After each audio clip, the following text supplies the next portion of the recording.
मधुमक्खियों का झुंड सुबह सुबह शहद की तलाश में निकल जाता है। कोई धक्का बुक्की करेगा नहीं। मौसम तो ऐसा लग रहा है दिल गार्डन गार्डन हो रहा है। तभी पैदाइश चोर बतख इन सब का पीछा करते हुए ठिकाने पे पहुंच जाता है और छत्ते में हाथ घुसा देता है। चूतिया बनाया तुमको।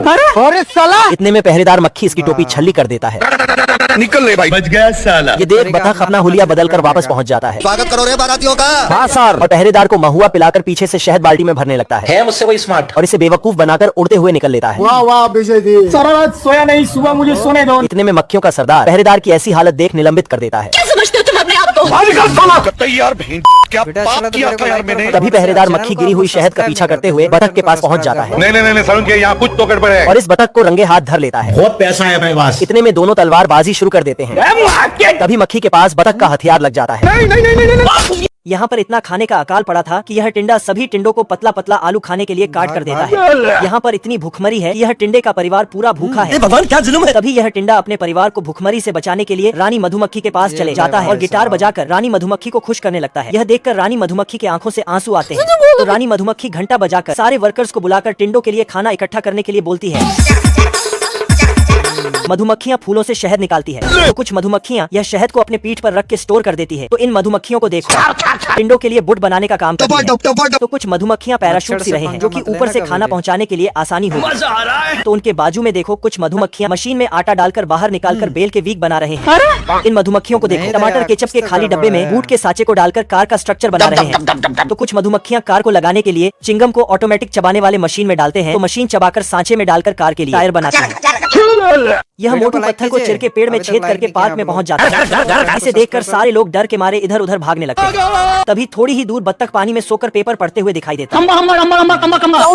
बत्तख पार्क के लोगों का आवाज सुनकर होशियारी करने लगता है। बम से उड़ा दूंगा। तभी इसकी नजर मोटू के ऊपर पड़ती है तो इसकी फट के चार हो जाती है और यह पानी में छुप जाता है। लाठी चलता लाठी। मगर मोटू इसे देख लेता है और बाजू की झाड़ की डंडी उखाड़ कर उसकी स्ट्रॉ बना के सारा पानी पी जाता है और बत्तख की ओर भागने लगता है।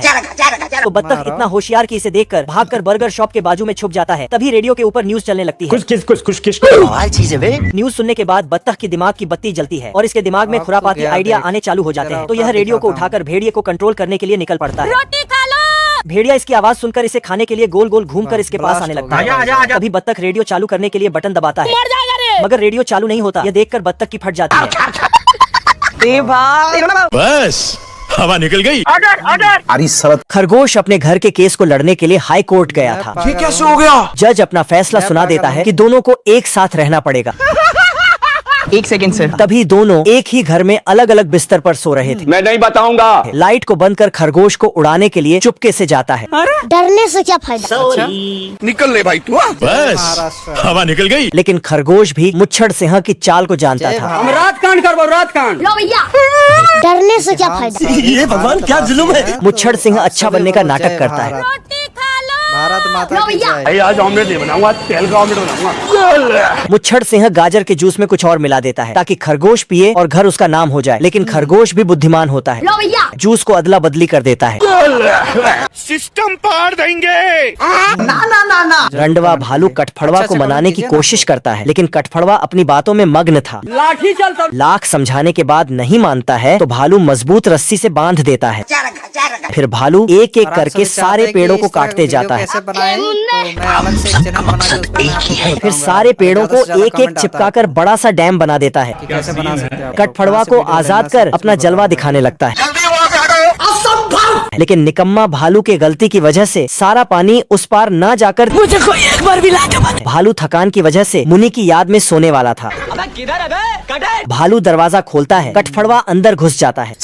सारा पानी भालू घर के अंदर घुस जाता है। तू मेरे से प्यार करती है या नहीं करती? कठफड़वा थकान से घर के अंदर सो जाता है। यार चिकने आई लव यू।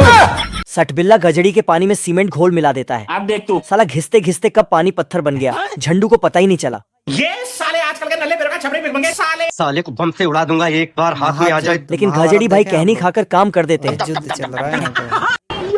अब सटबिल्ला गजड़ी के जूते में किले गाड़ देता है, टाइम भी चेंज कर देता है। गजड़ी भाई टाइम को देखकर काफी फास्ट हो जाते हैं लेकिन जूता तो निकलने का नाम ही नहीं लेता। रुक तेरे को बताते। सटबिल्ला साला चेयर पर ग्लो लगा देता है भाई साहब जैसे तैसे जूते निकाल तो लेता है, पर चेयर ये शर्ट बिल्ले क्या होता है? खराब हो जाएगा मैं माँ कपड़े पहनने का तरीका थोड़ा वो कैजुअल समझ है, करके बताना शर्ट बिल्ले का मतलब क्या है? पर शीशे में देखते हैं। ये दुख का खत्म नहीं होता बे। गजड़ी दाढ़ी क्लीन करने के लिए मशीन लगाता है, इधर सट बिल्ला साला पावर को ही सुला दिया। दाढ़ी के साथ साथ भाई साहब भी क्लीन हो गए। पिल्ले की सफलता को देखकर ये कुत्ता इससे जलता है। कुत्ता पिल्ले को रास्ते से हटाने के लिए जैसे ही लकड़ी काटता है तो कुत्ता खुद ही पानी में बह जाता है। कुत्ता इस पिल्ले को खत्म करके ही मानेगा। पिल्ले के देखते ही कुत्ता पटाखा पीछे छिपा लिया, लेकिन तभी पीछे देखो पीछे। कुत्ता घने काले बादलों और बिजली के चमक को देखकर डर जाता है। पिल्ले ने कहा कि बिजलियां अक्सर पेड़ों पर गिरती हैं, लेकिन कुत्ता नहीं मानता। और फिर ठीक है, समझ गया। अच्छे मौके की तलाश में कुत्ते ने देखा कि पिल्ला गिलहरियों की फोटो खींच रहा है। इसी बीच इसे रास्ते से हटा देता हूँ। गिलहरियों ने नकली पेड़ को असली समझ के कुतर डाला। कुत्ता भी बिना हार माने एक पर्स में बॉम्ब रख के रास्ते में फेंक देता है। पार्ट 2 के लिए कमेंट करें। लो भैया, क्योंकि मैं जानता हूँ दोनों में जूस की अदला बदली हो रही थी। तभी मुच्छड़ सिंह बंदूक दिखाकर डरा देता है। ऐसे में बड़ा सख्त लौंडा। तभी गाजर का जूस को पूरा पकड़कर पी जाता है। जूस पिला दो। फिर बंदूक दिखाकर खरगोश को जूस पीने के लिए मजबूर कर देता है। लो भैया, खरगोश पिता है तो कुछ भी नहीं होता है। मैं नहीं मानता। जूस में कुछ और मिला होता है तो मुच्छड़ सिंह पर रिएक्शन हो जाता है। कान है बे, हम रात कान कर बोल, रात कान। मुच्छड़ सिंह गुस्से में आकर बवाल करने लगता है। लो भैया, लाठी चल तब लाठी। सारा बम को ठुसकर खरगोश के बिल में डाल देता है। धोखा दिया ना तुमने, मुझे धोखा मेरे दिया। पास पैसा नहीं है दोस्तों, लेकिन आप लोगों का सपोर्ट रहा तो जरूर पैसा बम बनेगा। जलने लगता है, लेकिन खरगोश का घर बच जाता है। वाह क्या सीन है। ये साला भाई साहब सारी गन की गोलियां चबा जाते हैं। देख तू डरावने जानवर को भी क्यूट बच्चा बना देता है। अगर गलती से ट्रैप में फंस भी जाए कोई बात, साला दांतों से ही अलग कर देता है। यही नहीं, पहाड़ की भी माँ बहनें अलग कर देता है। मगर क्यों मैं नहीं बताऊंगा। सीना चौड़ा करके पेड़ क्योंकि की मैं सांस अपने रोक में एक देता। खुद हीरो हूँ। बच्चा भी तो ये ट्रेनिंग कर सकता रहा हूँ है। मैं, बिल्कुल भी नहीं। बच्चा बैल रेल से भी फास्ट घोड़ा दौड़ाता है। दानो नदी के अंदर कांड करने जा रहा। अरे बाप रे। वो देखा साले का एक जादू तभी टोपी घोड़ा खरीदना चैन पड़ेगा, ठंड खींचकर का पानी मौसम की आ वॉट गया ना। लगा देता है। दिखा कमाल। साला बिना देखे नदी में छलांग लगा दी।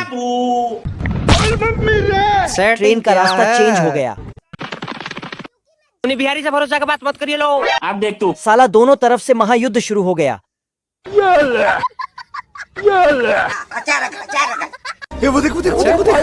कुत्ता मिर्ची पटाखा एक पर्स में भरकर अपने दुश्मन पिल्ले के सामने फेंक देता है। पिल्ले के पर्स उठाते ही कुत्ता गाय पर सवार होकर निकल जाता है। पिल्ला भी कुछ कम नहीं है। कुत्ता जंगल से सीधा प्लेन में बैठकर दूसरे देश निकल जाता है।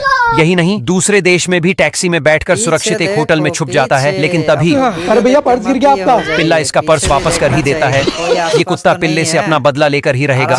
कुत्ता नकली दादी बनकर पिल्ले से रोड क्रॉस करने को कहता है और फिर कुत्ता पिल्ले को बीच रोड पे छोड़कर जैसे ही भाग कर आता है तो इधर आंधी से एक दादाजी की टोपी उड़ी जिसमें कुत्ता बॉम्ब डाल देता है। पिल्ले की टोपी वापस करते ही दादाजी इसे इनाम देने लगता है। ओ भाई ये क्या है? इनाम देखकर कुत्ता भी पहुंच जाता है और फिर खत्म। 2050 में रोबोट लोग भी दाढ़ी कटिंग करना शुरू कर देंगे। इसलिए हमें दाढ़ी कटिंग कराने के लिए मोटा पैसा खर्च करना पड़ेगा। बहुत मजा आ रहा है यहाँ पे। अभी मदद है भाई। बहुत तकलीफ होती है। क्या करूं? 2050 में रोबोट 1 मिनट के अंदर फेशियल करके कतई चिकना बना जय देंगे। हिंद दोस्तों। यहाँ तक कि कोट टाई टोपी भी रोबोट ही लगाएंगे। लो भैया, फिर जब रात होते ही अंकल आंटी क्लब में आएंगे तो रोबोट लोग 5 का सिक्का डालते ही गिटार बजाना शुरू कर देंगे।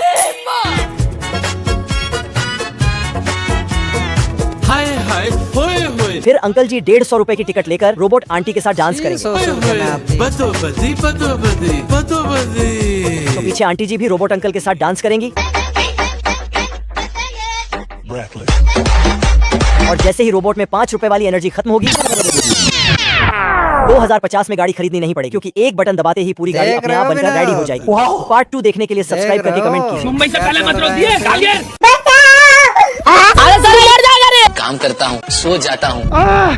तभी कलुआ बतख दबे पांव आता है और बोलता है। फिर इसका बंदूक का सारा गोली निकाल देता है। आप देख बैठा तू। फिर इसको कौन है बे? बतख बोलता है तो आदमी दूसरा बंदूक से इस पर मारा। ये क्या हो गया? फिर और एक बार बोलता है चलाने को मारा। आदमी कलुआ बतख को रस्सी से बांध देता है और फिर नाव में बहुत सारा पटाखा सजाकर बतख को उसमें डाल देता है। अब तू क्या देख, तेरी औकात मैं दिखाता हूँ तुझे। फिर उसमें आग सटाकर दूर भेज देता है।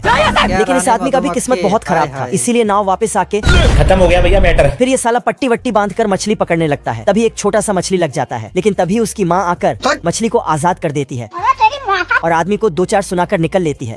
तभी कलुआ बतख मछली का डायलॉग सुनकर निकलता है और मैं पागल हूँ। बहुत सारे मच्छर बिल्ले पर हमला कर देता है। तो ये फ्लाई पेपर दिखा देता है, जिससे सब मच्छर वापस चला जाता है। तभी बतख उस पे धुआं छोड़ देता है, लेकिन तभी 2 मच्छर आके बतख को बांध देता है और फिर पीछे से बाकी मच्छर इसको। फिर बिल्ला मच्छरों पे धुआं छोड़ता है, लेकिन ये एडवांस मच्छर तो धुएं में नहाने लगता है। फिर बिल्ले पे धुआं छिड़क दिया तो इसका सिस्टम हिल जाता है। उसके बाद बिल्ले और मच्छर में 2-4 हाथ होने लगता है, लेकिन मच्छर बहुत ताकतवर था। ये साला उल्टा बिल्ले को ही ठोक देता है। तभी ये गलती से बहुत सारा प्लेट को निकाल लेता है। फिर मच्छर आता है और फ्लाई पेपर में पंखे का हवा छोड़ देता है, तो पेपर बिल्ले पे चिपकने लगता है। तभी बतख भी आके पेपर निकालता है, आजा। लेकिन ये तो फिर बिल्ले के ऊपर। फिर तो पूरा मच्छर सेना बिल्ले और बतख के ऊपर आक्रमण कर देता है। तो बिल्ला उन सबको रोकता है, फिर बतख भी रोकता है, लेकिन मच्छरों की संख्या इतना ज्यादा था कि इसका घर ही उठाकर भाग जाता है। बहुत देर से बिल्ला और बतख मछली पकड़ रहा था, लेकिन जब कोई भी मछली हाथ नहीं लगता है तो ये मेंढक को नीचे जांच करने के लिए भेजता है। मेंढक नीचे आके देखता है कि मछली तो आराम से सो रहा है, तो उसको फिर तो मछली मेंढक के पीछे दौड़ता है, लेकिन कांटे में फंस जाता है। तो बतख उसको ऊपर खींचने लगता है, लेकिन मछली बहुत पावरफुल था, इसलिए ये वापस पानी में चला जाता है। तो फिर से मेंढक को भेजता है, लेकिन इसी बीच इस मच्छर का नींद खुल जाता है। तो ये फटाक से सूंड में धार बढ़ाने लगता है और बतख और बिल्ले पे हमला कर देता है। साला बिल्ला और बतख नाव को उल्टा करके घर भाग जाता है और घर के दरवाजे खिड़की बंद कर लेता है। लेकिन मच्छर बहुत ही एडवांस था, ये साला ओल्डिंग मशीन लेके पहुंच जाता है और खिड़की का जाली काटकर अंदर घुस जाता है। तो बिल्ला और बतख टेबल के नीचे छिप जाता है। बच गया रे देवा। फिर उस पर पिस्तौल चलाता है, लेकिन बतख जल्दी से एक कपड़े को खिड़की में लगा देता है ताकि मच्छर अंदर ना आए। लेकिन ये मच्छर लोग तो बड़े खतरनाक लोग हैं। आजा। चाइना के मछुआरे मछली पकड़ने के लिए ट्रांसपेरेंट ग्लास बोट का इस्तेमाल करते हैं, जिसमें नीचे तैरती हुई हर मछली साफ दिखती है। लेकिन चाइना का माल है तो बस कांच की क्वालिटी देखकर डर लगना भी लाजमी है।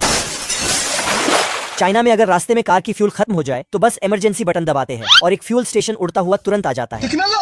और अगर गाड़ी बंद पड़ जाता है तो सड़क के किनारे एक बॉक्स में सिक्का डालते हैं और कुछ ही सेकंड में एक इमरजेंसी कार आ जाती है। लेकिन चाइना का माल है तो टिकेगी नहीं।